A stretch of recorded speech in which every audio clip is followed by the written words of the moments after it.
Assalamu alaikum warahmatullahi wabarakatuh. Alhamdulillah wa kafa, salatu wassalamu ala al-Mustafa sallallahu alayhi wa ala alihi ashabi ajma'in wa ba'd. Ndugu zangu wapenzi wa chaneli ya Imam Muhammad Malina, leo pia nakuleteni faida nyingine kwa yule mama ambaye yuko sasa katika stage ya kujifungua.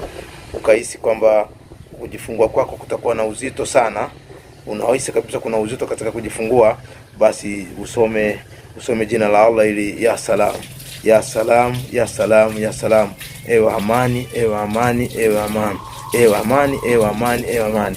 Allah akupe amani katika kujifungua. Kama unahisi sasa kuna vitu sasa unataka hivi, mara utakusukuma uwezi, mara nguvu zinakwisha, mara hivi na hivi, mtegemea Allah subhanahu wa ta'ala. Wengi ambao mnategemea wazazi wenu, wengi mnafeli au vitu yani mtu unataka kujifungua, umezidiwa, uwezi kujifungua, unalia mama yangu, mama njoo, mama hapana, kweli utafeli, kweli utafeli. Mama hana msaada na wewe tena, wewe unatakiwa ulie na Allah, ya salam, ya salam, au ya Allah. Basi kama huwezi kusoma ya salam, sema ya Allah, ya Allah, Mola wangu, Mola wangu. Inapita kwenye moyo kwamba akusaidie ujifungue salama, lakini tumia ya salam.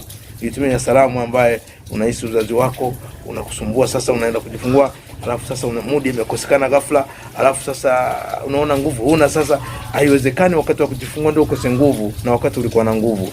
Shetani tu ndio anaharibia watu mfumo wa uzazi, lakini lengo kwamba wakifanikiwa wakuchukua msukule wakati unajifungua, alafu anze kusingizia damu zimevuja sana hivi na hivi na hivi na hivi, kumbe hapana. Lakini pia nimefundisha katika mada iliyopita, zoeni kwa mnasoma dua kabla ya kujifungua sana, ili Allah aweke sawa mfumo mzima wa uzazi.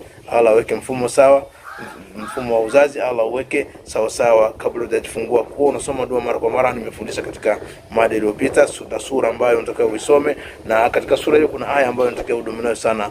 Wallahi lazima utajifungua salama. Usisubiri wakati huo wa kujifungua. Wa ma'alina ila al-balaghul mubin. Assalamu alaykum wa rahmatullahi wa barakatuh.